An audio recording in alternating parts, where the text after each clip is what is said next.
സ്നേഹവന്ദനങ്ങൾ പ്രിയമുള്ളവരെ, പൂച്ചയ്ക്ക് ആര് മണി കെട്ടുമെന്ന ചോദ്യവുമായിട്ട് കഴിഞ്ഞ ദിവസം ഞാനൊരു വീഡിയോ ചെയ്തിരുന്നു. ദുരുപദേശങ്ങളെ സംബന്ധിക്കുന്ന ചില കാര്യങ്ങളാണ് ആ വീഡിയോയിൽ ഞാൻ ചർച്ച ചെയ്തിരുന്നത്. സമ്മിശ്രമാകുന്ന പ്രതികരണമാണ് ലഭിച്ചത്. ചിലർ വളരെ പ്രോത്സാഹിപ്പിച്ചു, മറ്റു ചിലർ എന്നെ കുറ്റപ്പെടുത്തിയെന്ന് പറയുമ്പോൾ ചാനലിൻ്റെ റീച്ച് വർദ്ധിപ്പിക്കുവാൻ വേണ്ടി ചെയ്യുന്ന ഒരു ഗിമിക്സാണിത് എന്ന തരത്തിലൊക്കെ സംസാരിച്ചു. എന്തുമാകട്ടെ, ഇത് എല്ലാ തരത്തിലുള്ള മീനും പിടിക്കുന്ന ഒരു വലയാണ് സോഷ്യൽ മീഡിയ. അപ്പോൾ ഇതിനകത്ത് എല്ലാ തരത്തിലുള്ള പ്രതികരണങ്ങളുണ്ടാകും. ഞാൻ അത്തരം പ്രതികരണങ്ങളോട് വളരെ ടോളറൻസോടുകൂടെ തിരിച്ച് പ്രതികരിക്കുന്ന ഒരു നിലപാടുള്ളവനാണ്. അതുകൊണ്ട് എല്ലാ പ്രതികരണങ്ങൾക്കും ആരംഭത്തിൽ തന്നെ നന്ദി പറയുകയാണ്. ഞാൻ ആ വീഡിയോ ചെയ്തതിൻ്റെ ഉദ്ദേശം പ്രേക്ഷകർക്ക് മനസ്സിലായെന്ന് എനിക്ക് തോന്നുന്നു. പെന്റിക്കോസ്റ്റൽ സമൂഹത്തിൽ പലതരത്തിലുള്ള ഉപദേശങ്ങൾ പ്രചരിച്ചുകൊണ്ടിരിക്കുന്നു. ഞാൻ ആ വീഡിയോ ചെയ്ത സെഷൻ ചില ദൈവദാസന്മാർ എനിക്ക് പുതിയ ചില ദുരുപദേശങ്ങളെക്കുറിച്ച് മെസ്സേജുകൾ ഇടുവാനിടയായി തീർന്നു. ഞാൻ പറഞ്ഞത് കൂടാതെ ഇങ്ങനെയുള്ള വെടിപ്പേരുകളും ഇന്ന് നടക്കുന്നുണ്ട് എന്ന മെസ്സേജുകൾ ഇടുവാനിടയായി തീർന്നു. അപ്പോൾ അങ്ങനെ ദുരുപദേശങ്ങൾ വർദ്ധിക്കുമ്പോൾ നമ്മുടെ സമൂഹത്തിൽ ഒരു ഐക്യവേദി ഉണ്ടാകണം. ഒരു തിയോളജിക്കൽ അസോസിയേഷൻ എന്നോ സഭാ നേതൃത്വത്തിലുള്ളവരും പെന്റിക്കോസ്റ്റൽ ഡോക്ടറിൻ നന്നായിട്ട് അറിയാവുന്നവരും ഒക്കെ ഒന്നിച്ചുള്ള ഒരു വേദി ഉണ്ടാകണം. ഞങ്ങളെപ്പോലുള്ളവർക്ക് ഒരു പുതിയ ഉപദേശം കേൾക്കുമ്പോൾ ഇത് വേദപുസ്തക പ്രകാരം ശരിയാണോ എന്ന് വാലിഡേറ്റ് ചെയ്യുവാൻ വേണ്ടി അങ്ങനെ ഒരു സമിതിയെ അപ്രോച്ച് ചെയ്യുവാൻ കഴിയും. ഉദാഹരണം പറഞ്ഞാൽ, ഒരു വ്യക്തി പ്രസംഗിച്ച ഒരു പ്രസംഗത്തിലെ ചില വിഷയങ്ങൾ മാരകമായ ദുരുപദേശമാണെന്ന് തോന്നിയാൽ ഞാൻ തന്നെ ഒരു മൈക്ക് കെട്ടി ആ വ്യക്തിക്കെതിരെ ഒരു പ്രസംഗം നടത്തുന്നതിലും നല്ലത് ഒരു പെന്റിക്കോസ്റ്റൽ സമിതിക്ക് എനിക്കൊരു കത്തെഴുതുവാൻ കഴിയുന്നെങ്കിൽ ഈ വിഷയത്തിൽ ഞങ്ങൾക്ക് ഒരു ഗൈഡൻസ് വേണം, ഒരു വ്യക്തത വരുത്തണമെന്ന്, ഈ ഉപദേശത്തെ വാലിഡേറ്റ് ചെയ്യണമെന്ന് പറഞ്ഞൊരു കത്തെഴുതുവാൻ, കമ്മ്യൂണിക്കേറ്റ് ചെയ്യുവാൻ കഴിയുന്നുവെങ്കിൽ അത് പൊതുപ്രയോജനത്തിന് കാരണമായി തീരും. അത്തരമൊരു സമിതിയുടെ തീരുമാനത്തിന് ആധികാരികതയുണ്ടാകും. ഇതാണ് ഹൃദയത്തിൽ ആഗ്രഹിച്ചതും ആ വീഡിയോ ചെയ്യുമ്പോൾ ഞാൻ ഉദ്ദേശിച്ചതും. ആ വീഡിയോ ഏതെങ്കിലും ഒരു പർട്ടിക്കുലർ വ്യക്തിയെയോ ദുരുപദേശത്തെയോ മാത്രം ടാർഗറ്റ് ചെയ്തുകൊണ്ട് ചെയ്ത ഒരു വീഡിയോ അല്ല, മറിച്ച് പൊതുവിൽ കാര്യങ്ങൾ പറഞ്ഞു തുടങ്ങുകയായിരുന്നു. ഇത്തരം ദുരുപദേശങ്ങളെ ഖണ്ഡിക്കണമെന്ന് അനേക ദൈവമക്കൾ അതിൻ്റെ താഴെ എനിക്ക് കമൻ്റ് ഇട്ടു. അങ്ങനെ ഖണ്ഡിക്കണമെന്ന് എനിക്കും വലിയ ആഗ്രഹമുണ്ട്.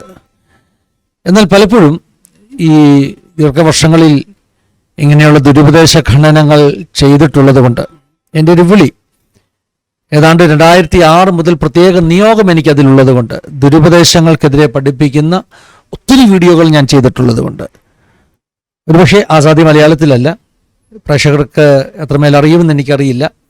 ഞാൻ ആദ്യത്തെ യൂട്യൂബ് ചാനൽ തുടങ്ങുന്നത് 2008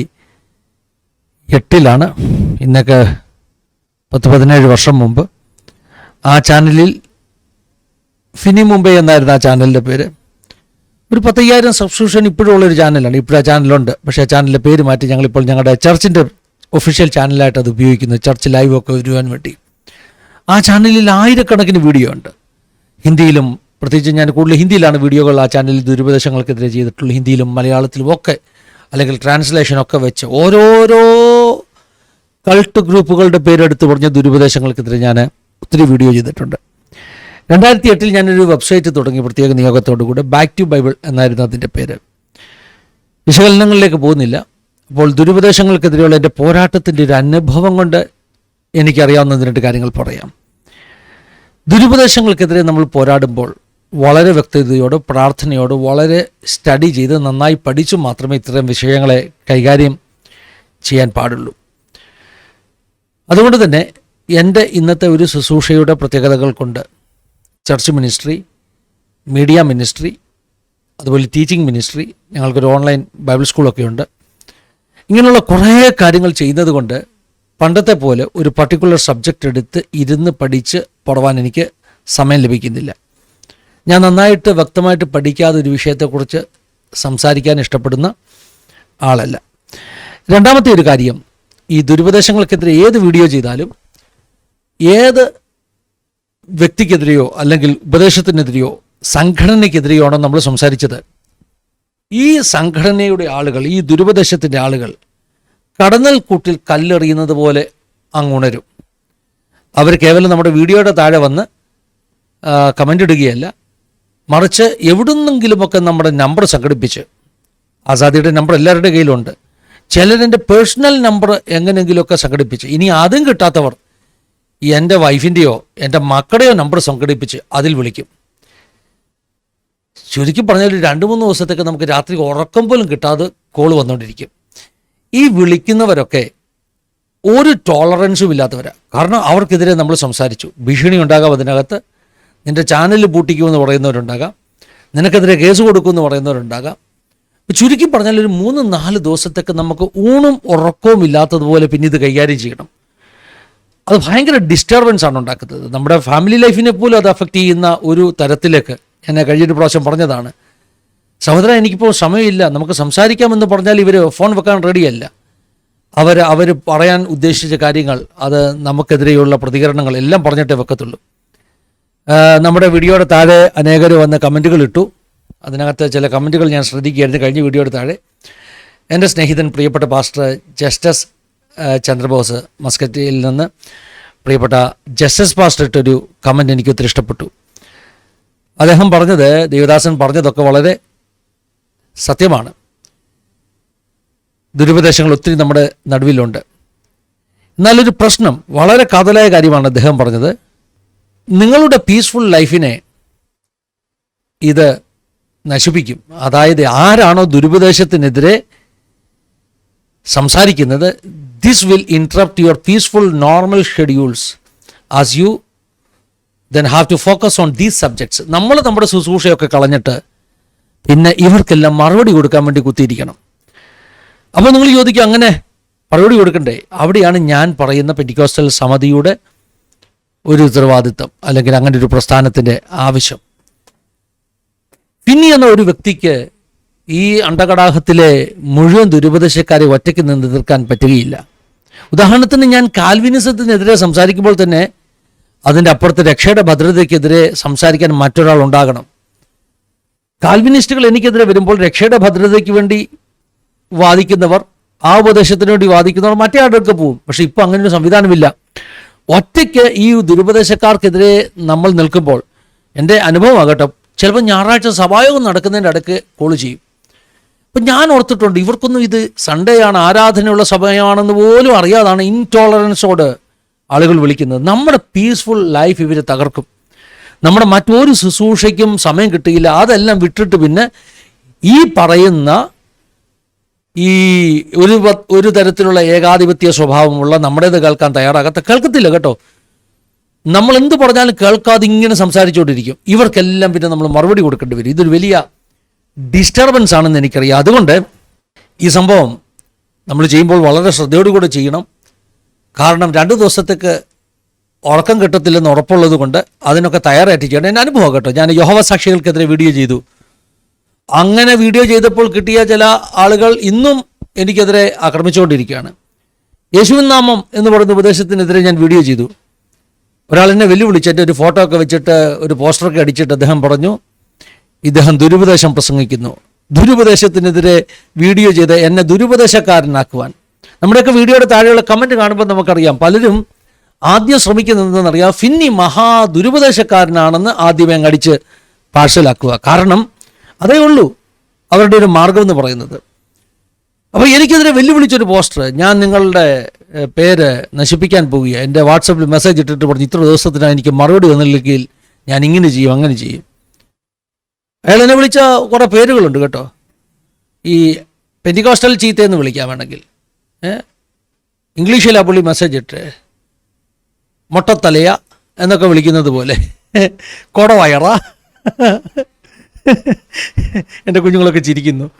പുള്ളി എനിക്കിട്ട് ഒരു മെസ്സേജാണ്, നീ കൊടവയറൻ, തിന്നാൻ വേണ്ടി ഇറങ്ങിയവൻ, തിന്നാൻ വേണ്ടി ജീവിക്കുന്നവൻ, യേശു നാമക്കാർക്കെതിരെ എൻ്റെ പൊന്നു ദൈവമക്കളെ, എവിടെയാ ഇവർക്ക് ടോളറൻസ്? ക്രിസ്തുവിൻ്റെ സ്നേഹം തൊട്ടു തീണ്ടിയിട്ടില്ലാത്ത ജസ്റ്റിസ് പാസ്റ്റർ പറഞ്ഞതുപോലെ ഒരുതരം ഡിക്റ്റേറ്റേഴ്സ്, ഏകാധിപത്യ സ്വഭാവമുള്ളവർ, ഞാൻ പറയുന്നത് മാത്രമേ ശരിയുള്ളൂ, കേട്ടോ എന്ന് പറയുന്ന ആളുകൾ, ക്ഷമയില്ലാത്തവർ. ഇവർക്കെതിരെ പൊരുതുക എന്ന് പറഞ്ഞാൽ നേരത്തെ തന്നെ തീരുമാനിക്കണം, 2 ദിവസത്തേക്ക് ഉറക്കം കാണത്തില്ല, അതുകൊണ്ട് ഞാൻ ഫോണുകൾ അറ്റൻഡ് ചെയ്യാൻ പോയി കുച്ചാന്ന് പറഞ്ഞ് ഫോൺ വന്നുകൊണ്ടിരിക്കും.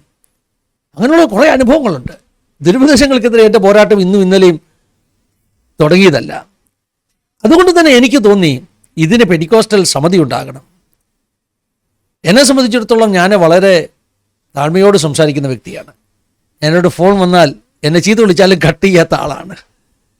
കാരണം എനിക്ക് ചില മാനേഴ്സ് ഉണ്ട്. ഒരാൾ ഫോൺ വിളിച്ചാൽ ഞാൻ ഫോൺ വെക്കുകയെന്ന് പറഞ്ഞ് ഫോൺ സംഭാഷണം അവസാനിപ്പിച്ചിട്ടേ കട്ട് ചെയ്യത്തുള്ളൂ. പക്ഷേ ഈ പോരാളികൾ വിളിക്കുന്നത് അങ്ങനെയല്ല കേട്ടോ.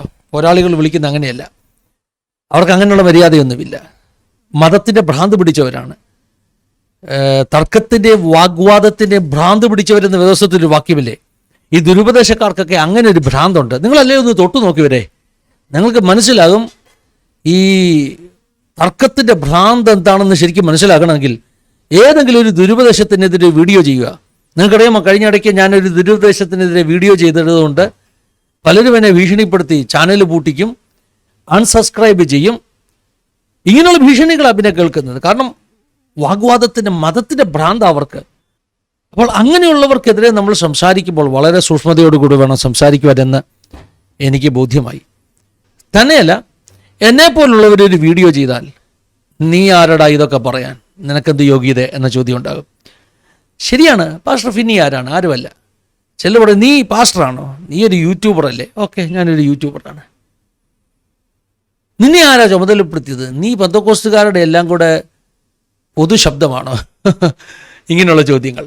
കഴിഞ്ഞ ദിവസം എൻ്റെ വീഡിയോയുടെ താഴെ വന്ന ഒരു കമൻറ്റ് എന്നെ ഒത്തിരി ചിരിപ്പിച്ചു. ഞാൻ എൻ്റെ സ്നേഹിതന്മാരെ ദേവദാസന്മാരോട് അത് പങ്കുവച്ചു.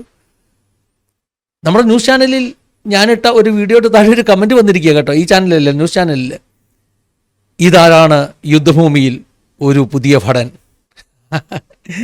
എന്നെ കണ്ടിട്ട് പുള്ളി ചോദിക്കുക, ഇതാരാണ് യുദ്ധഭൂമിയിൽ ഒരു പുതിയ ഭടൻ നിൽക്കുന്നത്? അവർ കുറേ ഭടന്മാരെ കണ്ടിട്ടുണ്ട്, ഇങ്ങനെ വെട്ടുന്ന ഭടന്മാരെ കണ്ടിട്ടുണ്ട്. ദേ പുതിയൊരു പാർട്ടിയോട് ഇറങ്ങിയിരിക്കുന്നത്, യവൻ ആരുടെ എന്ന് ചോദിക്കുന്ന ഒരു പ്രവണത. അതുകൊണ്ടാണ് കഴിഞ്ഞ ദിവസത്തെ എൻ്റെ വീഡിയോയിൽ ഞാൻ പറഞ്ഞത്, ഞാൻ കാനമച്ചനെ മിസ് ചെയ്യുന്നു. യവൻ ആരുടെ എന്ന് ചോദിക്കാൻ പറ്റാത്ത അത്ര ആധികാരികതയുള്ളവർ ഇതിനെക്കുറിച്ച് സംസാരിക്കണം. നമ്മുടെ നേതാക്കന്മാർ, തിയോളജിയൻസ്, അറിവുള്ളവർ, പാണ്ഡിത്യമുള്ളവർ. ഞങ്ങൾക്കതൊന്നും ഇല്ലാത്തത് കൊണ്ടാണ് ഞങ്ങൾ ഇങ്ങനെയൊക്കെ നിങ്ങളെ സംസാരിപ്പിക്കുവാൻ പ്രേരിപ്പിക്കുന്നത്, ഉത്സാഹിപ്പിക്കുന്നത്. അപ്പോൾ നമ്മളെപ്പോലെ ഒരാൾ സംസാരിച്ചാൽ ആളുകൾ സ്വീകരിക്കണമെന്നില്ല. പക്ഷേ ആധികാരികതയുള്ള ഒരു സമിതി ഒന്നിച്ച് സംസാരിക്കുന്ന വാക്കുകൾക്ക് വലിയ വിലയുണ്ട്. അതുകൊണ്ടുണ്ടാകണം. അതുകൊണ്ടാണ് പലപ്പോഴും നമ്മൾ ഇങ്ങനെയുള്ള വിഷയങ്ങളിൽ വളരെയധികം കാര്യങ്ങൾ സംസാരിക്കാൻ മടിക്കുന്നത്. ആരെങ്കിലും ഭയന്നിട്ടൊന്നുമല്ല. ചിലരൊക്കെ നമ്മുടെ വീഡിയോയുടെ താഴെ ചോദിച്ചു, പാസ്റ്റർക്ക് ഭയമുള്ളത് കൊണ്ടാണ്. ഭയന്നിട്ടൊന്നുമല്ല. ഞാൻ ശ്രദ്ധിച്ചൊരു കാര്യം, നമ്മുടെ വീഡിയോയുടെ താഴെ തന്നെ ചില ആളുകൾ ഇത് ഇന്നാരെക്കുറിച്ചല്ലേ എന്നൊക്കെ പറഞ്ഞ് കമൻറ്റുകൾ ഇട്ടു. അതെ, ചിലരുടെ പേരൊക്കെ പറഞ്ഞിട്ട് കമൻ്റ് ഇട്ടു, ഇതിന്ന പാസ്റ്ററെക്കുറിച്ചാണ്. എന്നിട്ട് അദ്ദേഹത്തിൻ്റെ കുറേ ദുരുപദേശങ്ങളെന്ന് ആരോപിക്കുന്ന ചില വിഷയങ്ങളിട്ടു. പക്ഷെ ഞാൻ ശ്രദ്ധിച്ചൊരു കാര്യം, ഈ ഉപയോഗിക്കുന്ന ഈ കമൻ്റ് ഇട്ടിരിക്കുന്ന ആളുകളെല്ലാം അവരുടെ സ്വന്തം പേരിലുള്ള ഒരു ഐഡിയിൽ നിന്നല്ല കമൻ്റ് ഇട്ടിരിക്കുന്നത്. ഒന്നുകിൽ ഒരു ഫേക്ക് ഐഡി, അല്ലെങ്കിൽ ആർക്കും മനസ്സിലാക്കാൻ പറ്റാത്തൊരു പേര്, 1 2 3 4 എന്നൊക്കെ പേരിട്ട് കമൻ്റ് ഇടുന്ന പാർട്ടികളുണ്ട്. അവരുടെ ഐഡൻറ്റിറ്റി വെളിപ്പെടാതെ മുഖംമൂടിക്ക് പിന്നിൽ നിന്നുകൊണ്ട് ആർക്കെതിരെ വേണമെങ്കിലും നിങ്ങൾക്ക് കമൻ്റ് ഇടാം. അതുപോലെയല്ല എൻ്റെ മുഖം കാണിച്ചുകൊണ്ട് മൈക്ക് പിടിച്ച് പേരെഴുതി നിങ്ങളുടെ മുമ്പിൽ വന്ന് സംസാരിക്കുന്നത്. ഈ മുഖംമൂടിക്ക് പുറകിൽ നിന്നുകൊണ്ട് ദുരുപദേശ ഖണ്ഡനമൊക്കെ നടത്തി വലിയ വീരന്മാരാകാൻ ആളുകൾക്ക് എളുപ്പമാണ്. ഞാൻ അങ്ങനെ ഒരാളോട് പറഞ്ഞു, മൈതാനത്തിലിറങ്ങി കളിക്കണം. ഗാലറിയിൽ ഇരുന്ന് കളി കാണാനും കമൻറ്റ് പാസ്സാക്കാനും ഒക്കെ എളുപ്പമാണ്. മൈതാനത്ത് ഇറങ്ങി കളിക്കണം. അതായത് ഞാൻ ഇന്നാരാണ്, എൻ്റെ പേര് ഇന്നതാണ് എന്ന് പറയാനുള്ള ആർജവം ഉണ്ടാകണം, തൻ്റെ ഇടമുണ്ടാകണം. ആ തൻ്റെ ഇടം പലർക്കും കാണുന്നില്ല. ഫേക്ക് ഐ ഡിയിൽ നിന്ന് ഏതെങ്കിലുമൊക്കെ ഒരു ദേവദാസന്മാരുടെ പേര് വിളിച്ച് ഇയാൾ ദുരുപദേശക്കാരനാണെന്ന് പറയാൻ എളുപ്പമാണ്. എൻ്റെ ഒരു വളരെ വ്യക്തതയുള്ളൊരു പോളിസി, ഒരു ദേവദാസനെയും ദുരുപദേശക്കാരനെന്ന ലേബൽ അടിച്ച് നശിപ്പിക്കരുത് എന്ന ഒരു ആഗ്രഹം, ഒരു പ്രാർത്ഥന എനിക്കുണ്ട്.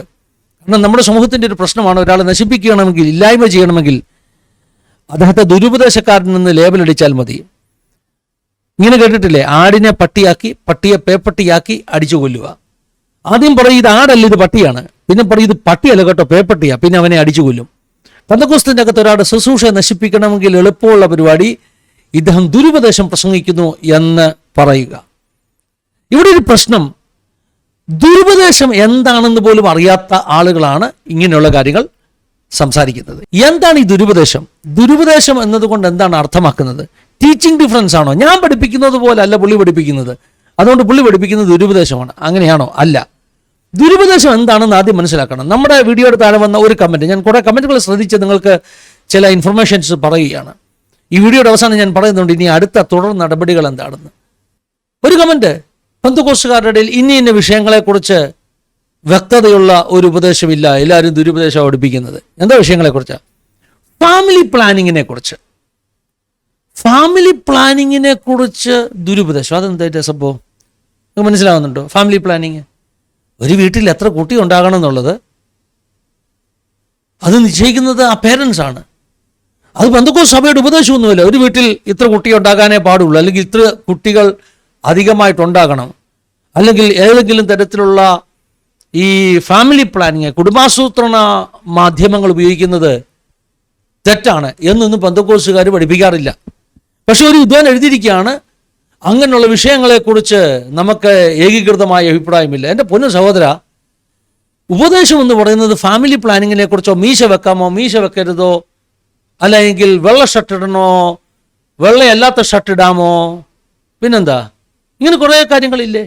ഈ ഒട്ടകത്തെ വിഴുങ്ങുകയും കൊതുകിനെ അരിച്ചെടുക്കുകയും ചെയ്യുന്ന ഒരു പരിപാടി, അതൊന്നുമല്ല ദുരുപദേശം എന്ന് പറയുന്നത്. ഇപ്പോൾ ഒരാൾ പറയുന്നു താടിമീശ വെക്കുന്നത് പാപമാണ്, അങ്ങനെ പറയുന്നവരുണ്ട്. എനിക്ക് മെസ്സേജ് ഇടും, വേദോസത്തിലെ വാക്യമൊക്കെ വെച്ച് മെസ്സേജ് ഇടും. താടിമീശ വെക്കുന്നതും ഇത് നമ്മളിങ്ങനെ ഡ്രസ്സ് ചെയ്യുന്നതും, മീശ ഡ്രസ്സ് ചെയ്യുന്നതും സൈഡൊക്കെ മാറ്റുന്നതും ഒക്കെ പാപമാണ്. ഇനി ചിലർക്ക് ക്ലീൻ ഷേവ് ചെയ്യണം, അല്ലെങ്കിൽ പാപമാണ്. ചിലർക്ക് മേൽമീശ വെക്കുന്നത് പാപമാണ്. എൻ്റെ പൊന്നു സഹോദരൻ, ഇതൊന്നും അല്ല ദുരുപദേശം.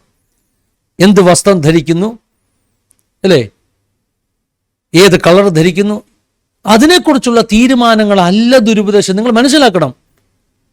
ഈ മഠയത്തരം അങ്ങ് വിട്ടുകളയണം. ദുരുപദേശം എന്താണെന്ന് പഠിക്കണം. അപ്പം ഞാൻ പറയുകയാണ്, മേൽമീശ വെച്ചുകൊണ്ട് ഒരു പാസ്റ്റർക്ക് പ്രസംഗിക്കാമെന്ന് പറഞ്ഞാൽ നിങ്ങൾ പറയുന്നു ഫിന്നി പാസ്റ്റർ ദുരുപദേശം പ്രസംഗിക്കുന്നു, മേൽമീശ വെക്കാമെന്ന് ഫിന്നി പാസ്റ്റർ പഠിപ്പിക്കുന്നു. കാരണം എന്താ? പുള്ളി അങ്ങനെയല്ല വിശ്വസിച്ചിരിക്കുന്നത്.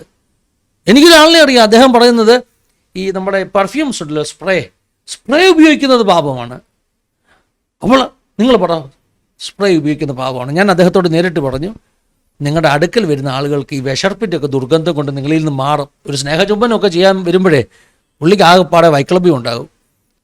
അപ്പം മനസ്സിലാക്കണം, നമുക്ക് ഉപദേശം എന്താണ് ദുരുപദേശം എന്താണെന്ന് അറിയത്തില്ല. പ്രാക്ടിക്കൽ ലൈഫിലെ ചില കാര്യങ്ങളുണ്ട്, വസ്ത്രം, മീശ, പിന്നെ അല്ലേ, ഇങ്ങനെയുള്ള ചില കാര്യങ്ങളുണ്ട്.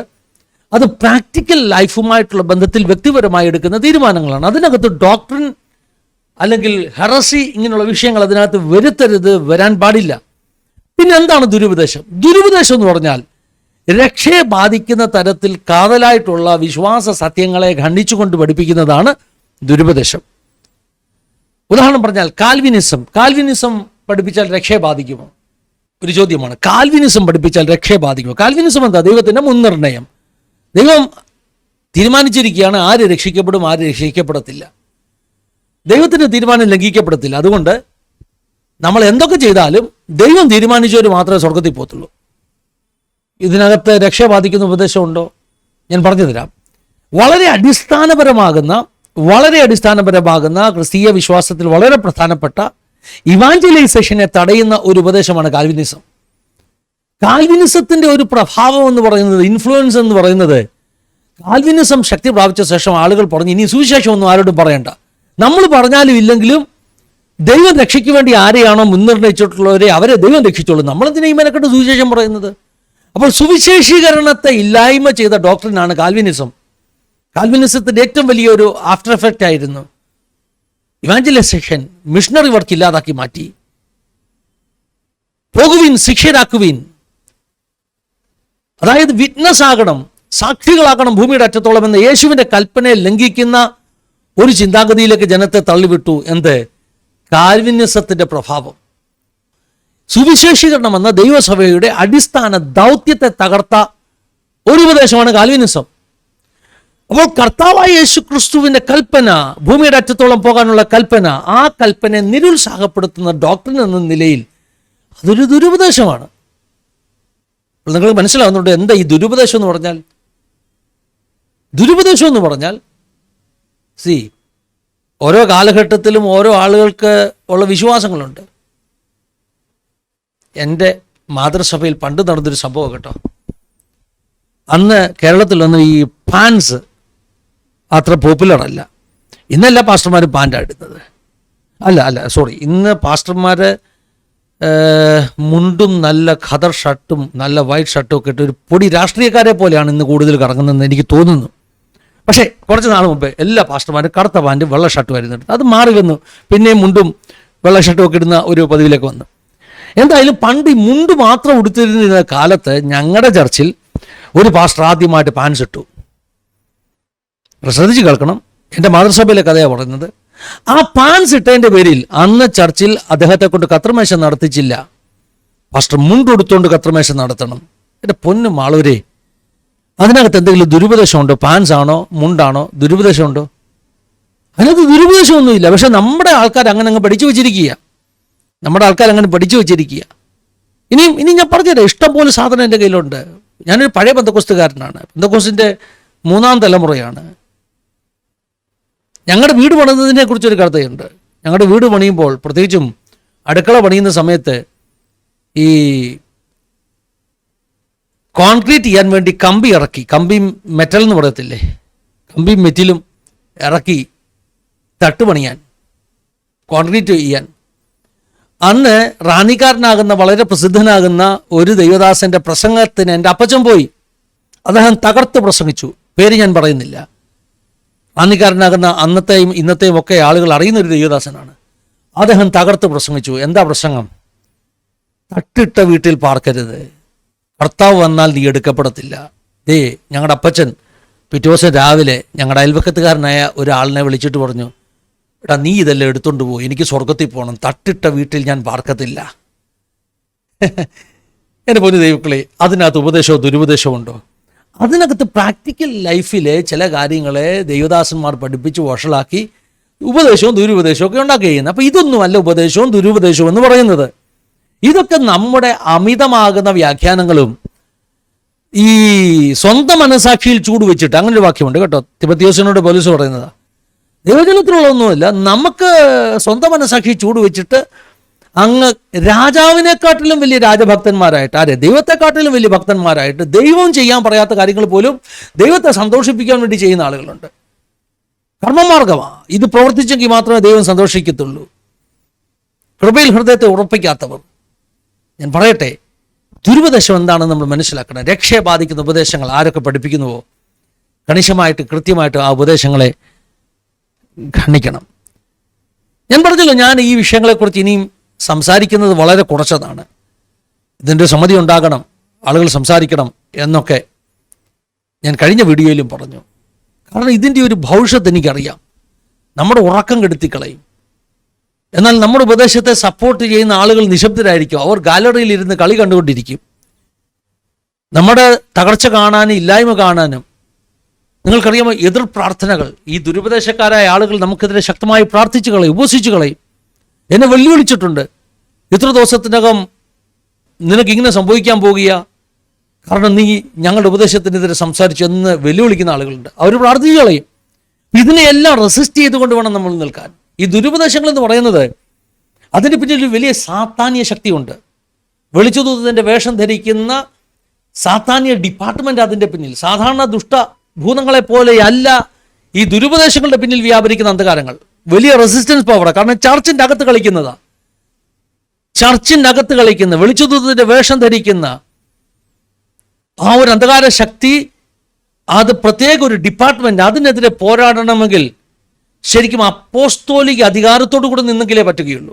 അതുകൊണ്ടാണ് ഞാൻ പറയുന്നത്, നമ്മുടെ ഇടയിൽ അപ്പോസ്തോലിക അധികാരമുള്ള ദൈവദാസന്മാരത് ചെയ്യണമെന്ന് പറയുന്നത്. എന്താണെങ്കിലും ഇങ്ങനെയൊക്കെയാണ് ഞാൻ ഈ വിഷയത്തെ സമീപിക്കുവാൻ ആഗ്രഹിച്ചത്. എന്നാൽ കഴിഞ്ഞ ദിവസം ഞാൻ ആ വീഡിയോ ചെയ്തതിന് ശേഷം കേരളത്തിലെ വളരെ സീനിയറാകുന്ന ഒരു 2-3 ദൈവദാസന്മാർ എനിക്ക് മെസ്സേജ് എടുക്കുകയോ എന്നെ വിളിക്കുകയോ ചെയ്തു. അവരെന്നോട് പറഞ്ഞു, നിങ്ങളിത് ചെയ്യണം. എന്തുകൊണ്ട്? എനിക്കതിൻ്റെ യോഗ്യത അർഹതയൊന്നുമില്ല കേട്ടോ. കാനവച്ചൻ ഒക്കെ ചെയ്തിരുന്ന കാര്യമാണ്. ഞാൻ അവരോടൊക്കെ പറഞ്ഞു, എനിക്കതിനുള്ള യോഗ്യതയോ അർഹതയോ ഇല്ല. അവർ പറഞ്ഞു, ഞങ്ങൾ പ്രാർത്ഥിക്കാം. ഞാൻ പറഞ്ഞു, ഞാൻ കൃപയിൽ ശരണപ്പെടാം. കർത്താവിൻ്റെ കൃപയുണ്ടെങ്കിൽ ഞാനത് ചെയ്യാം. അതുകൊണ്ട് ഈ അടുത്ത ദിവസങ്ങളിൽ കുറേ ദുരുപദേശങ്ങൾ എന്താണെന്ന് ദൈവമക്കളെ പഠിപ്പിക്കാൻ പിന്നെയും ഞാൻ താല്പര്യപ്പെടുകയാണ്. പണ്ട് ബാക്ക് ടു ബൈബിളിൽ ചെയ്തിരുന്നത്, കുറേ നാളുകൾക്ക് മുമ്പ് ദുരുപദേശങ്ങളെക്കുറിച്ച് കുറേ വീഡിയോകൾ ചെയ്തിരുന്നത് ഞാൻ പുനരാരംഭിക്കാൻ പോവുകയാണ്. ഞാൻ മുൻപോട്ട് പറയാം എന്താണ് ചെയ്യാൻ പോകുന്നത്, എൻ്റെ മെത്തേഡ് എന്താണ്, ഞാൻ എന്ത് ചെയ്യും, എന്ത് ചെയ്യത്തില്ല. ഞാൻ നിങ്ങൾക്കൊരു വാക്ക് ഉറപ്പ് തരുന്നു, ഒരു കാരണവശാലും കർത്താവ് സ്നേഹിക്കുന്ന ഒരു ദൈവവേദലിനെ തകർക്കുവാൻ നമ്മുടെ മീഡിയ, നമ്മുടെ ചാനൽ നമ്മൾ ഉപയോഗിക്കില്ല. ദൈവരാജ്യത്തിന് വേണ്ടി പ്രയോജനപ്പെടേണ്ട, എനിക്ക് വേണ്ടി കർത്താവ് എങ്ങനെ മരിച്ചുവോ അതുപോലെ തന്നെ മരിച്ച മറ്റൊരു ദൈവ പൈതലിനെ തകർക്കുവാൻ, അവനെ ആടിനെ പട്ടിയാക്കി, പട്ടിയെ പേപ്പട്ടിയാക്കി അടിച്ചു കൊല്ലുവാൻ ഒരു കാരണവശാലും നമ്മുടെ മീഡിയ നമ്മൾ ഉപയോഗിക്കില്ല. അതെൻ്റെ ഉറച്ച തീരുമാനമാണ്. അതുകൊണ്ട് ഞാൻ ആസാദിയുടെ പ്രേക്ഷകർക്കൊരു വാക്ക് തരുന്നു, ദുരുപദേശം പഠിപ്പിച്ചവരാണെങ്കിൽ പോലും, പിശാചിൻ്റെ കെണിയിൽ വീണവരാണെങ്കിൽ പോലും അവർക്ക് അവസരം കൊടുക്കണമെന്നും അവർ മാനസാന്തരപ്പെട്ട് മടങ്ങി വരണമെന്നുമുള്ള ഒരു ഇൻറ്റൻഷനോട് കൂടെ മാത്രമേ ഞാൻ ഈ ശുശ്രൂഷ ചെയ്യുകയുള്ളൂ. അതുകൊണ്ട് എൻ്റെ വാക്കുകൾ ആരെയും മുറിവേൽപ്പിക്കുകയില്ല. എൻ്റെ വാക്കുകൾ കൃപയോട് കൂടിയതും ഉപ്പിനാൽ രുചി വരുത്തിയതുമാകും. എന്നെ എതിർക്കുന്നവരോട് പോലും സ്നേഹത്തോടു കൂടെ മാത്രമേ ഞാൻ പ്രതികരിക്കത്തുള്ളൂ. ഈ കാര്യം ഞാൻ ഈ ഒരു പരമ്പരയുടെ ആദ്യത്തെ സെഷനിൽ തന്നെ നിങ്ങൾക്ക് ഉറപ്പ് നൽകുകയാണ്. എൻ്റെ ഉദ്ദേശം ആരെയും തകർക്കുക എന്നുള്ളതല്ല, കൺസ്ട്രക്റ്റീവായിട്ടുള്ള ക്രിറ്റിസിസം പണിയാനുള്ള ആഗ്രഹത്തോടു കൂടെ. അതുകൊണ്ട് തന്നെ ഞാൻ പലരുടെയും പേരുകൾ പറയില്ല. അത് നിങ്ങൾ എന്നെ എത്ര പ്രൊവോക്ക് ചെയ്താൽ, എൻ്റെ വീഡിയോയുടെ താഴെ ആളുകൾ പറയുന്നു, ആളുകളുടെ പേര് പറയണം. ഞാൻ പറയാം എന്തുകൊണ്ട് ഞാൻ പേര് പറയത്തില്ലെന്ന് മുൻപോട്ട് പറയാം. എന്തുകൊണ്ട് ഞാൻ പേര് പറയത്തില്ല, മുൻപിലേക്ക് പറയാം. അതിന് കാരണമുണ്ട്. ദൈവം എന്നെ പഠിപ്പിച്ച സ്പിരിച്വൽ പ്രിൻസിപ്പിൾസ് ഉണ്ട്, ശ്രദ്ധിച്ച് കേൾക്കണം. അത് പറയുന്നതിന് മുമ്പ് ഒറ്റ കാര്യം കൂടി പറയണം. പല ദൈവദാസന്മാർ എനിക്ക് മെസ്സേജ് ഇട്ടു എന്നല്ലേ പറഞ്ഞത്. ആ മെസ്സേജുകൾ എന്നെ ധൈര്യപ്പെടുത്തി, അവരുടെ പ്രാർത്ഥന എന്നെ ധൈര്യപ്പെടുത്തി. അതിനകത്ത് കേരളത്തിൽ വളരെ സീനിയറാകുന്നൊരു ദൈവദാസൻ, അദ്ദേഹത്തിൻ്റെ പേരോ ഡീറ്റെയിൽസോ ഞാൻ പറയുന്നില്ല, അദ്ദേഹം എന്നോട് ഒരു കാര്യം പറഞ്ഞു. ബ്രദറിൻ്റെ ആ ഒരു വീഡിയോയുടെ ടൈറ്റിൽ ഞാൻ കണ്ടു, കാനമച്ചൻ ഉണ്ടായിരുന്നെങ്കിൽ, കാനമച്ചനെ ഞാൻ മിസ് ചെയ്യുന്നെന്നുള്ള ടൈറ്റിൽ ഞാൻ കണ്ടു. അതെന്നെ ഓർപ്പിച്ചത്, ഞാനല്ല പറയുന്നത് കേട്ടോ, ആ ദേവദാസൻ എന്നോട് പറയുകയാണ്, അതെന്നെ ഓർപ്പിച്ചത് പണ്ട് കേരളത്തിൽ നടന്നൊരു സംഭവമാണ്. പണ്ട് കോട്ടയത്ത് പോളിയോങ്കിച്ചോവിൻ്റെ ഒരു മീറ്റിംഗ് നടന്നു. ചിലർ സംഘടിപ്പിച്ചൊരു മീറ്റിംഗാണ്. ആ മീറ്റിങ്ങിൻ്റെ ആദ്യത്തെ ദിവസത്തിന് എന്തോ കാരണത്താൽ പോൾ യോങ്കിച്ചോവ് സ്റ്റേജിൽ പ്രസംഗിക്കാൻ വന്നില്ല. അദ്ദേഹം വിശ്രമിക്കുന്ന സ്ഥലത്ത് തന്നെയായിരുന്നു യോഗത്തിൻ്റെ ആദ്യത്തെ ദിവസം, ഉദ്ഘാടന ദിവസം. പക്ഷെ ആ ഉദ്ഘാടന വേദിയിൽ കേരളത്തിലെ വളരെ പ്രമുഖനാകുന്ന ഒരു രാഷ്ട്രീയ നേതാവ് വന്ന് 15 മിനിറ്റ് പ്രസംഗിച്ചു. പോളിയോങ്കിച്ചോവ് വേദിയിലില്ലായിരുന്നു. 15 മിനിറ്റ് അദ്ദേഹം പ്രസംഗിച്ചതിൻ്റെ ഒരു സംക്ഷിപ്ത രൂപം, എല്ലാ വഴികളും ദൈവത്തിലേക്കാണ്, എല്ലാ മതങ്ങളും ദൈവത്തിലേക്കാണ്, ക്രിസ്ത്യാനിറ്റി മാത്രമല്ല മറ്റെല്ലാ മതങ്ങളും ദൈവത്തിലേക്കാണ്, എല്ലാ മതങ്ങളുടെയും ലക്ഷ്യം സമൂഹത്തിൻ്റെ നന്മയാണ് ഇത്യാദി വരുന്ന ഒരു പ്രസംഗം, 15 മിനിറ്റുള്ളൊരു പ്രസംഗം. ആ പ്രസംഗത്തിന് സംഘാടകർ കൈയടിച്ചു, ജനം കൂട്ടമായി കൈയടിച്ചു. കാരണം അവർക്ക് കൈയടിച്ചേ പറ്റത്തുള്ളൂ, വന്നിരിക്കുന്ന ഒരു വലിയ നേതാവാണ്. എന്ത് മണ്ടത്തരം പറഞ്ഞാലും സാഹിബിനെ കാണുമ്പോൾ കവാത്ത് മടക്കുന്ന നമ്മൾ കൈയടിച്ചേ പറ്റത്തുള്ളൂ. ഈ ഒരു സംഭവത്തിന് ശേഷം അതിൻ്റെ പിറ്റേ ആഴ്ച ഗുഡ് ന്യൂസിൽ കാനമച്ചൻ ഒരു ലേഖനം എഴുതി. ആ ലേഖനത്തിൻ്റെ ടൈറ്റിൽ ഇങ്ങനെയായിരുന്നു, PM ഫിലിപ്പ് ഉണ്ടായിരുന്നെങ്കിൽ, കർത്താവിൻ്റെ ദാസനായ PM ഫിലിപ്പ് സാർ ഉണ്ടായിരുന്നെങ്കിൽ. എന്നോട് ഈ സീനിയറാകുന്ന ദൈവദാസൻ പറയാണ്, ഫിന്നി ബ്രദറിൻ്റെ ആ ഒരു വീഡിയോയുടെ ടൈറ്റിൽ കണ്ടപ്പോൾ എനിക്ക് പണ്ട് കാനമച്ചൻ ഗുഡ് ന്യൂസിൽ എഴുതിയ ആ വാചകമാണ് ഓർമ്മ വന്നത്. കാനമച്ചൻ എഴുതി, PM ഫിലിപ്പ് സാർ ഇന്നുണ്ടായിരുന്നെങ്കിൽ ഈ സംഭവങ്ങൾ നടക്കുകയില്ലായിരുന്നു. ഞാൻ ഈ പേരുകൾ പറയുമ്പോൾ എനിക്കറിയാം ഈ വീഡിയോയുടെ താഴെ ആളുകൾ വന്ന് PM ഫിലിപ്പ് സാർ അങ്ങനായിരുന്നു, ഇങ്ങനായിരുന്നു, കാനമച്ചൻ അങ്ങനായിരുന്നു, ഇങ്ങനായിരുന്നു എന്നൊക്കെ പറഞ്ഞ് വിമർശിക്കാൻ കുറേ പേര് കച്ചകെട്ടി ഇറങ്ങിയിട്ടുണ്ട്. പറയുന്നതിൻ്റെ സതുദ്ദേശം എന്താണെന്ന് ലക്ഷ്യം എന്താണെന്ന് മനസ്സിലാക്കാനുള്ളതാണ് പലരും സംസാരിക്കുന്നത്. അപ്പോൾ ഞാൻ പറഞ്ഞു വരുന്നതിൻ്റെ ആശയം, നമ്മൾ പറയുന്നു PM ഫിലിപ്പ് സാർ ഇന്നുണ്ടായിരുന്നെങ്കിൽ, കാനമച്ചൻ ഇന്നുണ്ടായിരുന്നെങ്കിൽ, ഈ ഉപദേശങ്ങൾക്കെതിരെ സംസാരിക്കാൻ ആധികാരിക ശബ്ദങ്ങൾ ഉണ്ടായിരുന്നുവെങ്കിൽ, ആ ദേവദാസൻ എന്നോട് പറഞ്ഞു, നിങ്ങളത് കണ്ടിന്യൂ ചെയ്യണം, പ്രാർത്ഥിക്കാം. ഞാൻ അദ്ദേഹത്തോട് കാര്യങ്ങൾ പറഞ്ഞു, എൻ്റെ ബുദ്ധിമുട്ടുകൾ പറഞ്ഞു.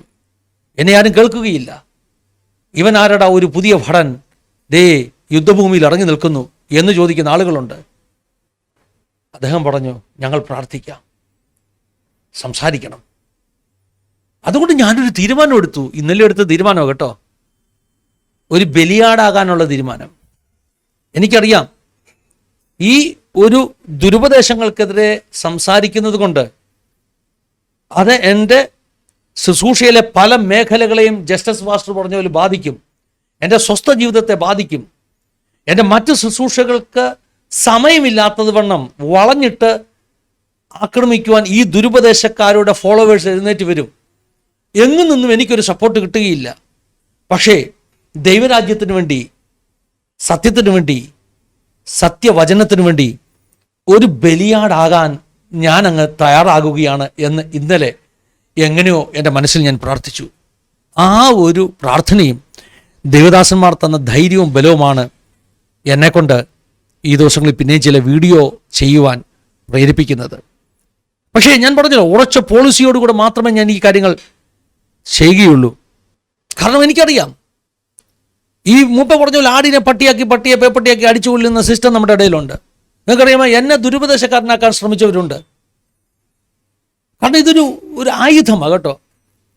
അതുകൊണ്ട് തന്നെ ഞാൻ വളരെ കെയർഫുൾ ആയിരിക്കും. ആർക്കെങ്കിലും എതിരെ ഒരു ആരോപണം ഉണ്ടെന്ന് പറഞ്ഞ് പെട്ടെന്ന് ഞാൻ അദ്ദേഹത്തിനെതിരെ വീഡിയോ ചെയ്യത്തില്ല, അദ്ദേഹത്തിൻ്റെ പേര് പറയത്തില്ല. കാരണം എനിക്കറിയില്ല ഈ ആരോപണം സത്യമാണോ. ശരിക്കും സ്റ്റഡി ചെയ്യാതെ ഒരു ഉപദേശവും ഒരു വ്യക്തിക്കെതിരെ ഞാൻ സംസാരിക്കുകയില്ല. കാൽവിനിസത്തിനെതിരെ ഞാൻ സംസാരിക്കും. പക്ഷെ ഇന്നാര് കാൽവിനിസം പഠിപ്പിക്കുന്നു എന്ന ആളുടെ പേര് പറയണമെങ്കിൽ എനിക്ക് ഉറപ്പ് വരണം അയാളത് പഠിപ്പിക്കുന്നെന്ന്. ക്രിട്ടിസൈസ് ഒന്നും പെടത്തില്ല. അവിടെ എവിടെയും കേട്ടത് വെച്ചുകൊണ്ട് ഞാൻ വീഡിയോ ഉണ്ടാക്കത്തില്ല.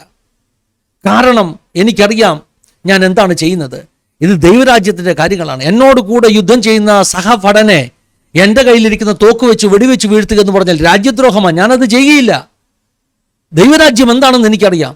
അതുകൊണ്ട് എനിക്ക് ഉറപ്പ് വരുത്തണം, എൻ്റെ കൂടെ നിൽക്കുന്ന ഭടൻ ഒറ്റുകാരനല്ല, ഹിന്ദിയിൽ ഗദാർ എന്ന് പറയും, അവൻ ചാരനല്ലെന്ന് എനിക്ക് ഉറപ്പ് വരുത്തണം. വരുത്തിയിട്ട് മാത്രമേ അവനെതിരെ ഞാൻ സംസാരിക്കുകയുള്ളൂ. ശ്രദ്ധിച്ച് കേൾക്കണമേ പ്രിയമുള്ളവരെ. ഞാൻ പറഞ്ഞല്ലോ, എന്നെ ദുരുപദേശക്കാരനാക്കാൻ ശ്രമിച്ചിട്ടുള്ള ആളുകളുണ്ട്. ഇന്നും അങ്ങനെയൊക്കെ പറയും ആളുകൾ. വേണമെങ്കിൽ ഫിനി പാസ്റ്റർ വലിയ ദുരുപദേശക്കാരനാണ് കേട്ടോ. അങ്ങനെയുള്ള ആരോപണങ്ങൾ ചുറ്റും ഒത്തിരിയുണ്ട്. അതുകൊണ്ട് നമ്മൾ ഒത്തിരി കെയർഫുൾ ആയിരിക്കണം. ഞാൻ പേര് പറയാത്തതിൻ്റെ പ്രധാന കാരണം അതാണ്. ഒരുപക്ഷേ ഒരു നിരപരാധിയാകുന്ന ദൈവദാസന്റെ വായിൽ വന്ന ഒരു ചെറിയ സ്ലിപ്പ് ഓഫ് ടങ്, ഒരു ചെറിയ വാക്കുപിഴവായിരിക്കാം നമ്മൾ ദുരുപദേശം എന്ന പേരിൽ അദ്ദേഹത്തിൻ്റെ ശുശ്രൂഷയെ തകർക്കാൻ ഉപയോഗിക്കുന്നത്. അതൊരിക്കലും സംഭവിക്കരുതെന്ന് ഞാൻ ആഗ്രഹിക്കുന്നു. പേര് പറയാത്തതിന് ഒന്നിലധികം കാരണങ്ങളുണ്ട്. രണ്ടാമത്തെ ഒരു കാരണം എന്ന് പറഞ്ഞാൽ, എന്നെ കർത്താവ് എങ്ങനെ സ്നേഹിക്കുന്നു അതുപോലെ തന്നെ ആ വ്യക്തിയെയും കർത്താവ് സ്നേഹിക്കുന്നു എന്ന് ഞാൻ വിശ്വസിക്കുന്നു. എനിക്ക് തെറ്റുപറ്റിയപ്പോൾ അവസരങ്ങൾ തന്ന കർത്താവ് ആ വ്യക്തിക്കും അവസരങ്ങൾ നൽകുവാൻ ആഗ്രഹിക്കുന്നു എന്ന് ഞാൻ വിശ്വസിക്കുന്നു. എന്നെപ്പോലെ തന്നെ ആ വ്യക്തിയും കർത്താവിൻ്റെ മകനാണ്. പിശാചിന്റെ കെണിയിൽപ്പെട്ട് തെറ്റായ കാര്യങ്ങൾ പഠിപ്പിക്കുന്നു. അദ്ദേഹം പിശാചല്ല, അദ്ദേഹം ഒരു മനുഷ്യനാ. പിശാചിന്റെ കെണിയിൽപ്പെട്ട് തെറ്റായ കാര്യങ്ങൾ പഠിപ്പിക്കുന്നു. അതുകൊണ്ട് പൗലോസ് പറഞ്ഞ പിശാചിന്റെ കെണിയിൽപ്പെട്ടവരായതുകൊണ്ട് അവരോട് കരുണ കാണിക്കണം, അവർക്കൊരു പ്രാർത്ഥിക്കണമെന്ന് അല്ലേ. പാപം ചെയ്താൽ പോലും പ്രാർത്ഥിക്കണമെന്ന്. കാരണം എന്താ? നമ്മുടെ ലക്ഷ്യം ഈ വ്യക്തിയെ തകർക്കുക എന്നുള്ളതല്ല, ആ വ്യക്തിയെ കാര്യങ്ങൾ പറഞ്ഞ് ബോധ്യമാക്കി ആ വ്യക്തിയെ പണിയുക എന്നുള്ളതാണ്. അതുകൊണ്ട് ഞാൻ വളരെ സ്ട്രിക്റ്റാണ് ഈ വിഷയത്തിൽ.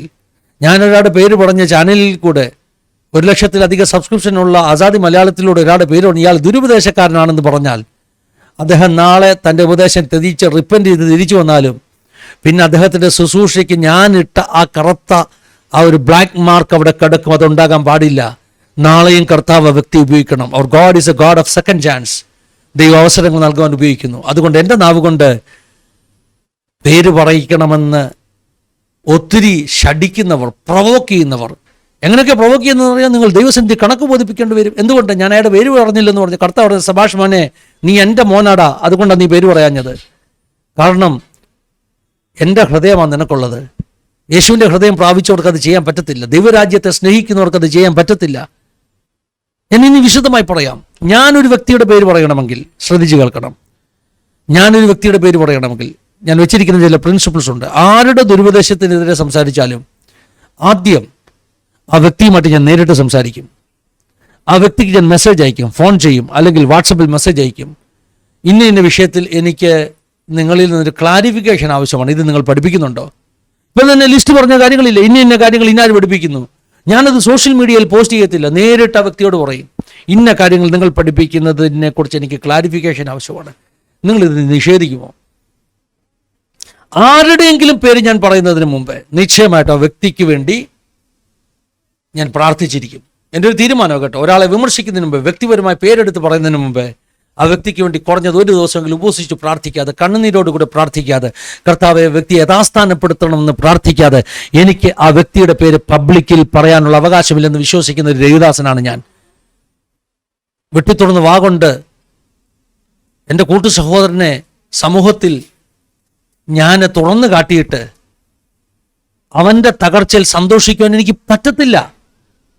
അങ്ങനെ വരുന്ന സോഷ്യൽ മീഡിയ കയ്യടികളും അങ്ങനെ വരുന്ന സബ്സ്ക്രിപ്ഷനും നമുക്ക് വേണ്ട. കാരണം ഞാൻ ദൈവരാജ്യത്തെ സ്നേഹിക്കുന്നു. യേശുവിൻ്റെ കുഞ്ഞുങ്ങളാണവർ. യേശു അവർക്ക് വേണ്ടി കൂടിയാണ് മരിച്ചത്. അവൻ്റെ തെറ്റുകളെ ക്ഷമിച്ച് അവനെ യഥാസ്ഥാനപ്പെടുത്തണം എന്ന് യേശു ആഗ്രഹിക്കുന്നു.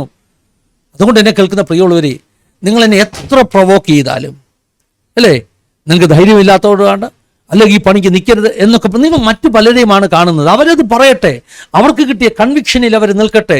പക്ഷേ ഫിനി പാസ്റ്റർക്ക് കിട്ടിയ കൺവിക്ഷനിൽ ഞാൻ ഉറച്ചു നിൽക്കുന്നു. ഞാൻ പേര് പറയണമെങ്കിൽ, ഒന്ന്, ആ വ്യക്തിയോട് പേഴ്സണലി ഞാൻ സംസാരിച്ച് അദ്ദേഹത്തെ യഥാസ്ഥാനപ്പെടുത്താൻ ഞാൻ ശ്രമിച്ചിരിക്കണം. ആ വ്യക്തിക്ക് വേണ്ടി ഒരു ദിവസമെങ്കിലും കണ്ണുനീരോട് ഉപവസിച്ച് ഞാൻ പ്രാർത്ഥിച്ചിരിക്കണം. മൂന്നാമത്, ആത്മീയ നേതൃത്വത്തിൽ മറ്റുള്ള ദൈവദാസന്മാരുമായി ചേർത്ത് ആ വ്യക്തിയോട് സംസാരിക്കുവാൻ ഞാൻ ശ്രമിച്ചിരിക്കണം. ഇങ്ങനെയുള്ള വിഷയങ്ങളില്ലാതെ ഞാൻ ഒരിക്കലും ഒരു വ്യക്തിയുടെ പേര് പറയില്ല.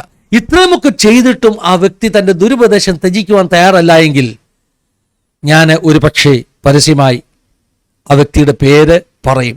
പറയുന്നതിന് മുമ്പ് അദ്ദേഹത്തോട് ഞാൻ പറയും, ഇനി ഞാൻ നിങ്ങളുടെ പേര് സാമൂഹിക മാധ്യമങ്ങളിൽ പറയാൻ പോകുക, കാരണം നിങ്ങൾ ആ വിഷയത്തിൽ മടങ്ങി വരുവാൻ തയ്യാറല്ല. പക്ഷേ ഇവിടെ വലിയൊരു ഡേഞ്ചറുണ്ട്. അങ്ങനെ നമ്മൾ ഒരു വ്യക്തിയോട് പറഞ്ഞാൽ, ഞാൻ നിങ്ങളുടെ പേര് സാമൂഹിക മാധ്യമത്തിൽ ഇനിയും തുറന്നു പറയുമെന്ന് പറഞ്ഞാൽ, ഇവരെന്ത് ചെയ്യുന്നറിയാമോ? ഇവര് പരസ്യപ്പെടുത്താൻ തുടങ്ങും. ഫിനി പാസ്റ്റർ ബ്ലാക്ക് മെയിൽ ചെയ്യാൻ ശ്രമിക്കുന്നു. ഫിനി പാസ്റ്റർ ബ്ലാക്ക് മെയിൽ ചെയ്യാൻ ശ്രമിക്കുന്നു. ഇനിയും പണ്ട് ടി.എസ്. ബാലനൊക്കെ ഉണ്ടായിരുന്ന കാലം അറിയാമല്ലോ. ടി.എസ്. ബാലനെ കുറിച്ചുള്ള ഏറ്റവും വലിയൊരു പരാതി അദ്ദേഹം ബ്ലാക്ക് മെയിൽ ചെയ്യുന്നതെന്നായിരുന്നു. ഇനിയും വേണമെങ്കിൽ ഇങ്ങനെയും പറഞ്ഞു കാണും, നിങ്ങളുടെ പേര് ചാനലിൽ പറയാതിരിക്കാൻ ഇത്ര ലക്ഷം രൂപ ചോദിച്ചു. നമ്മൾ പുതിയ ആളല്ല, പെന്തക്കോസ്തിലെ 3-ാം തലമുറയാണ്. നമുക്കറിയാം ഏതൊക്കെ വിധത്തിൽ ആളുകൾ പ്രതികരിക്കുമെന്ന്. ഈ ഗാലറിയിൽ ഇരുന്ന് കളി കാണുന്നവർക്ക്, ഫേക്ക് ഐ ഡി വെച്ച് ആളുകളുടെ പേര് വിളിച്ചു പറയുന്നവർക്ക് ഇതൊന്നും പേടിക്കണ്ട. പക്ഷെ ഞങ്ങളെപ്പോലുള്ളവർക്ക് ഞങ്ങളുടെ ഇൻറ്റിഗ്രിറ്റി നിലനിർത്തേണ്ടത് ആവശ്യമാണ്. കാര്യങ്ങൾ പറയുന്നതിന് മുമ്പ് വ്യക്തതയോടെ കാര്യങ്ങൾ ചെയ്യേണ്ട ആവശ്യമാണ്. അപ്പോൾ ഇങ്ങനെ ഒത്തിരി അപകട സാധ്യതകൾ ഇതിനകത്തുണ്ട്. എന്നാൽ പൊതു പ്രയോജനത്തിന് പറയേണ്ടി വന്നാൽ അവസാന നിമിഷം ഈ സ്റ്റെപ്സ് എല്ലാം കംപ്ലീറ്റ് ചെയ്യാതെ ഒരാളുടെ പേര് ഈ മാധ്യമത്തിലൂടെ നമ്മൾ പറയത്തില്ല. ഇനി അടുത്തൊരു പ്രശ്നമുണ്ട്. അങ്ങനെ ഒരാളുടെ പേര് പറഞ്ഞാൽ ദുരുപദേശം തീരത്തില്ല. കാരണം ദുരുപദേശം ഒരു വ്യക്തിയല്ല, ഇറ്റ്സ് എ ഡോക്ട്രിൻ, ഒരു തെറ്റായ പഠിപ്പീരാണ്.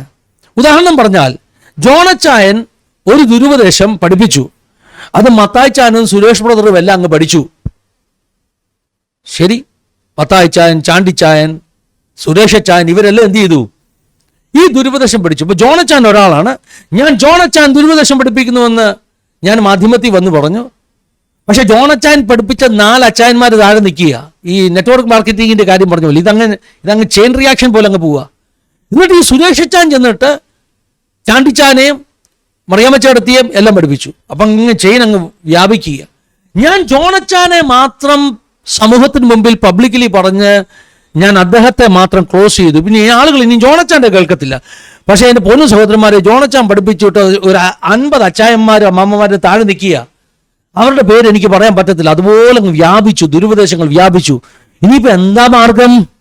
ഇനിയിപ്പോൾ മാർഗം ഇവരുടെ പേര് പറഞ്ഞ് എതിർക്കുക എന്നുള്ളതല്ല. ഇനി മാർഗം ഇവരെന്ത് പഠിപ്പിച്ചു അതിനെ എതിർക്കുക എന്നുള്ളതാണ്. ഉദാഹരണം, കാൽവിനിസം എന്താ പ്രശ്നം? ദൈവത്തിൻ്റെ മുൻനിർണയം എന്താണ്? കഴിഞ്ഞ ദിവസം നമ്മുടെ വീഡിയോയുടെ താഴെ ഒരാൾ വന്നിട്ട കമൻറ്റ്, ഞാനൊരു കമൻറ്റ് ചെയ്തപ്പോൾ ആളുകൾ പറഞ്ഞു നിങ്ങൾ കാൽവിനിസം പഠിപ്പിക്കുന്നു, പക്ഷേ എനിക്ക് കാൽവിനിസം എന്താണെന്ന് അറിയില്ലായിരുന്നു. ഈ വീഡിയോ കണ്ടപ്പോൾ എനിക്ക് മനസ്സിലായി ദൈവത്തിൻ്റെ മുൻനിർണയത്തെക്കുറിച്ച് പഠിപ്പിക്കുന്ന കാൽവിനിസം. അങ്ങനെയാണെങ്കിൽ ഞാൻ കാൽവിനിസത്തിൽ വിശ്വസിക്കുന്ന ആളാ. അത് വേദപുസ്തക പ്രകാരം ശരിയാണ്. നമ്മൾ എന്ത് ശ്രമിച്ചെന്ന് പറഞ്ഞാലും ദൈവം ഒരാളെ തീരുമാനിച്ചിട്ടുണ്ടെങ്കിൽ അയാളെ രക്ഷിക്കപ്പെടത്തുള്ളൂ എന്ന് പറഞ്ഞ് നമ്മുടെ വീഡിയോയുടെ താഴെ കമൻറ്റ് ഇട്ടു. ആരാണ്? ഈ വലിയ നമ്മൾ പറഞ്ഞ പാർട്ടിയൊന്നുമല്ല കേട്ടോ, ആരോ പേരറിയാത്ത നാളറിയാത്ത ഒരു വ്യക്തി പറയാണ് ഞാൻ കാൽവിനിസത്തിൽ വിശ്വസിക്കുന്നു. ശ്രദ്ധിക്കണം. അപ്പോൾ ഇനി മാർഗം എന്താ? ഇനി മാർഗം ഇതേ ഉള്ളൂ. ഇന്നാരും ഒക്കെ ദുരുപദേശം പഠിപ്പിക്കുന്നു, അവരിൽ നിന്ന് ഒഴിഞ്ഞു നിൽക്കുന്നു പറഞ്ഞിട്ട് ഒരു കാര്യവുമില്ല. ശരിയായ ഉപദേശം എന്താ, ദുരുപദേശം എന്താ, അത് മാത്രം പഠിക്കുക. എന്നിട്ട് അതുകൊണ്ട് വരുന്ന എല്ലാ പാർട്ടികളെയും അവോയ്ഡ് ചെയ്യുക. ഇതാണ് ശരിയായ മെത്തേഡ്. അല്ലെങ്കിൽ പിന്നെ ഇവരുടെ എല്ലാവരുടെയും കൂടെ പേര് പറഞ്ഞ് നമുക്ക് നിഷേധിക്കാൻ പറ്റുമോ? ബുദ്ധിമുട്ടാണ്. എന്നെങ്കിലും പ്രേക്ഷകർക്ക് വാക്ക് തരുന്നു, ഞാൻ പ്രസ്ഥാനങ്ങളുടെ പേരെടുത്ത് ദുരുപദേശങ്ങളെ ഖണ്ഡിച്ചിട്ടുണ്ട്. യോഹോവ വിറ്റ്നസ്, യേശുവിൻ നാമം, ശബത്ത് mission, Mata Parameshwar, church of mother god എന്ന് കേട്ടിട്ടില്ലേ, ചർച്ച് ഓഫ് ഓൾമൈറ്റി ഗോഡ്, പിന്നെ എത്ര എണ്ണം? ഇങ്ങനെ കുറേ ദുരുപദേശങ്ങൾക്കെതിരെ കഴിഞ്ഞിടയിലൊക്കെ ഞാൻ പ്രവർത്തിച്ചുകൊണ്ടിരിക്കുന്നു. പേരെടുത്ത് പറഞ്ഞു. അവരെല്ലാം എനിക്കെതിരെ ഇന്നും സംസാരിച്ചു കൊണ്ടിരിക്കുന്നു, ഭീഷണിപ്പെടുത്തിക്കൊണ്ടിരിക്കുന്നു. പേരെടുത്ത് പറയാൻ ഭയമുള്ളത് കൊണ്ടല്ല, പറയുന്നതിന് മുമ്പ് ഉറപ്പാക്കണം. ഒരു പ്രസ്ഥാനത്തിൻ്റെ പേര് പറയാൻ എളുപ്പമാണ് കേട്ടോ, പക്ഷെ വ്യക്തികളുടെ പേര് പറയുന്നതിന് മുമ്പ് നമ്മൾ ശ്രദ്ധിക്കണം. ആ വ്യക്തിക്ക് ഒരു അവസരം കൊടുക്കണമെന്ന് ഞാൻ വിശ്വസിക്കുന്നു. അതുകൊണ്ട് വളരെ ഉറപ്പ് വരുത്തിയതിന് ശേഷമേ വ്യക്തികളുടെ പേരെടുത്ത് അടുത്ത ദിവസങ്ങളിൽ നടക്കുന്ന വീഡിയോയിൽ നമ്മൾ സംസാരിക്കുകയുള്ളൂ. എന്തായാലും സംസാരിക്കാൻ ഞാൻ തീരുമാനിച്ചിരിക്കുന്നു. ഉച്ചയ്ക്ക് ആരും മണി കെട്ടുന്നില്ല. മണി കെട്ടുവാന്ന് ഞാൻ നോക്കിക്കൊണ്ടിരിക്കുകയാണ്. പെന്തക്കോസ്തൽ ഐക്യസമിതികളോട് ഞാൻ അപേക്ഷിക്കുകയാണ്, നിങ്ങൾ ഇതിൽ സത്വര നടപടികൾ എടുക്കണം. കേരളത്തിൽ പണ്ട് കേരളത്തിലെ പെന്റിക്കോസ്റ്റൽ സഭകളെല്ലാം കൂടി ചേർന്ന് കേരള പെന്റിക്കോസ്റ്റൽ വേദശാസ്ത്രം എന്ന് പറഞ്ഞൊരു പുസ്തകം പ്രസിദ്ധീകരിച്ചിരുന്നു. കേരളത്തിലെ പെന്തക്കോസ്തുകാർ എന്ത് വിശ്വസിക്കുന്നു എന്നുള്ളതിന് ഒരു പുസ്തകം അവർ പ്രസിദ്ധീകരിച്ചിരുന്നു. കേരളത്തിൽ അങ്ങനെ ഒരു പുസ്തകമുണ്ട് കേട്ടോ. കേരളത്തിലെ പെന്തക്കോസ്തുകാരുടെ പൊതുവിലുള്ള വിശ്വാസം, ഓരോ സബ്ജക്ട്സിനെ കുറിച്ച് അതിനകത്ത് വിശകലനം നടത്തി എല്ലാ പെന്തക്കോസ്റ്റൽ സഭകളുടെ നേതാക്കന്മാരും ചേർന്ന് ഒരു പുസ്തകം ഇറക്കിയിട്ടുണ്ട്. അത് പിന്നെ പുനഃപ്രസിദ്ധീകരിച്ചിട്ടില്ലെന്നാണ് എൻ്റെ തോന്നൽ, എൻ്റെ അറിവ്. ആ പുസ്തകം ആരുടെ ഉണ്ടെന്ന് പോലും എനിക്കറിയില്ല. ബുക്ക് സ്റ്റാളുകളിൽ അവൈലബിൾ ആണോ എന്നറിയില്ല. അങ്ങനെയൊക്കെ കേരള പെന്തക്കോസ്റ്റിൽ ഉണ്ടെന്നേ. ആരുടെയിലുണ്ട്? നിങ്ങളുടെ ആരുടെയിലും ഉണ്ടോ? കേരള പെന്റിക്കോസ്റ്റൽ തിയോളജിയെക്കുറിച്ച് ഉണ്ടാക്കിയ ആ പുസ്തകം നിങ്ങളുടെ ആരുടെയെങ്കിലും കയ്യിലുണ്ടോ? അതുകൊണ്ട് അത്യാവശ്യം ഉണ്ടെങ്കിൽ പേരെടുത്ത് പറയാം. പക്ഷേ ഈ സ്റ്റെപ്സ് പാലിച്ച് മാത്രമേ ഞാൻ ചെയ്യുകയുള്ളൂ. പക്ഷേ സംസാരിക്കുവാൻ ഞാൻ തീരുമാനിച്ചു. അടുത്ത ദിവസങ്ങളിൽ ഓരോരോ ദുരുപദേശങ്ങളെ പ്രേക്ഷകർക്ക് മുമ്പിൽ എത്തിക്കും. അത് നിങ്ങളെ സഹായിക്കും. തെറ്റായ ഉപദേശത്തെ കണ്ടെത്തുവാൻ നിങ്ങളെ സഹായിക്കും. കയ്യടി കിട്ടാൻ വേണ്ടി ഒരു കാരണവശാലും ഒന്നും ചെയ്യുകയില്ല. കയ്യടി കിട്ടാൻ വേണ്ടി ഒരു കാരണവശാലും ഒന്നും ചെയ്യുകയില്ല. കഴിഞ്ഞ ദിവസം ഞാൻ വീഡിയോയിൽ പറഞ്ഞ ലിസ്റ്റ് വളരെ ചെറുതാണ്. അതിനുശേഷം ദേവദാസന്മാരെന്നെ വിളിച്ചു തരുന്ന ഇൻഫർമേഷൻസ് നിങ്ങൾക്കറിയാമോ? പുതിയ ഒത്തിരി ദുരുപദേശങ്ങൾ. യേശു കർത്താവിൻ്റെ മടങ്ങി വരവ് കഴിഞ്ഞു എന്ന് തന്നെ പഠിപ്പിക്കുന്ന പഠനങ്ങൾ കേരളത്തിലുണ്ടെന്ന് ഒരു ദേവദാസൻ എന്നെ അറിയിച്ചു. മറ്റൊരു ദേവദാസൻ എന്നെ വിളിച്ചിട്ട് പറഞ്ഞു, ശ്രദ്ധിച്ചു കേൾക്കണം, വളരെ മാരകമാകുന്ന അപകടകരമാകുന്ന ഒരു ദുരുപദേശം നോർത്ത് ഇന്ത്യയിൽ പലയിടത്തും മലയാളികൾ അല്ലാത്തവരുടെ ഇടയിൽ വ്യാപിക്കുന്നു. എന്താണെന്നറിയാമോ? സഭയിലെ വിശ്വാസികളാകുന്ന പ്രായപൂർത്തിയായ ആളുകൾക്ക് ശാരീരിക ബന്ധം ഏർപ്പെട്ടാൽ അത് പാപമല്ല. അവരെല്ലാം സഭാ ശരീരത്തിൻ്റെ ഭാഗമായതുകൊണ്ട് അതിൽ പാപമില്ല. അത് ദേവദാസൻ എന്നോട് പറഞ്ഞതാണ്. ഇതെനിക്കറിയാത്ത കാര്യമല്ല. നിങ്ങൾ ഓർക്ക് ഈ ഫിനി പാസ്റ്റർ എന്തൊക്കെയാണ് പറയുന്നത്? ദൈവമക്കളെ, നിങ്ങൾ ഉദ്ദേശിക്കുന്നത് പോലൊന്നുമല്ല ഈ ലോകമെന്ന് ചലിച്ചുകൊണ്ടിരിക്കുന്നത്. ദൈവസഭകൾക്കകത്ത് മലിനമാകുന്ന ഉപദേശങ്ങളെ സാത്താൻ നുഴഞ്ഞു കയറ്റിയിരിക്കുന്നു. ഇതൊക്കെ ഞാൻ പറയുമ്പോൾ കേരളത്തിലുള്ള ആരെങ്കിലും ഇതൊക്കെ കേട്ട് പഠിച്ചിനിയും ഇതൊക്കെ ഇറക്കരുത് കേട്ടോ. കാരണം അത്ര തിന്മയും മ്ലേച്ഛതയും നിറഞ്ഞൊരു കാലഘട്ടത്തിലാണ് നമ്മൾ ജീവിക്കുന്നത്. എത്ര മലിനമായിരിക്കുന്നു. ഭയമുണ്ട് ഇത്തരക്കാരുടെ ഉപദേശങ്ങൾ കേൾക്കുമ്പോൾ. പ്രതികരിച്ചല്ലേ പറ്റുകയുള്ളൂ. അതുകൊണ്ട് ഞാനൊരു ബലിയാടാകാൻ തീരുമാനിച്ചു. അടുത്ത ദിവസങ്ങളിൽ ഓരോ ഉപദേശവും എടുത്ത് സംസാരിക്കുകയാണ്. നിങ്ങൾക്ക് എതിർക്കാം, അനുകൂലിക്കാം. പക്ഷേ ഞാൻ ആഗ്രഹിക്കുന്നു നിങ്ങളിലുള്ള ആ ഒരു ക്ഷമ, ടോളറൻസ് നിങ്ങളുടെ വാക്കുകളിൽ പ്രകടമാക്കണം. അല്ല എങ്കിൽ നിങ്ങൾ ഇൻടോളറൻസോട് ബിഹേവ് ചെയ്യുമ്പോൾ അതിൻ്റെ അർത്ഥം ക്രിസ്തുവിൻ്റെ സ്നേഹവും ക്രിസ്തുവിൻ്റെ സമാധാനവും പരിശുദ്ധാത്മാവിൻ്റെ സാന്നിധ്യവും നിങ്ങളിൽ ഇല്ല എന്ന് നിങ്ങൾ തന്നെ തെളിയിക്കുന്നു എന്ന് മാത്രം പറഞ്ഞുകൊണ്ട് ഈ സെഷൻ അവസാനിപ്പിക്കുകയാണ്. ദൈവം സഹായിക്കട്ടെ, അനുഗ്രഹിക്കട്ടെ. God bless you all.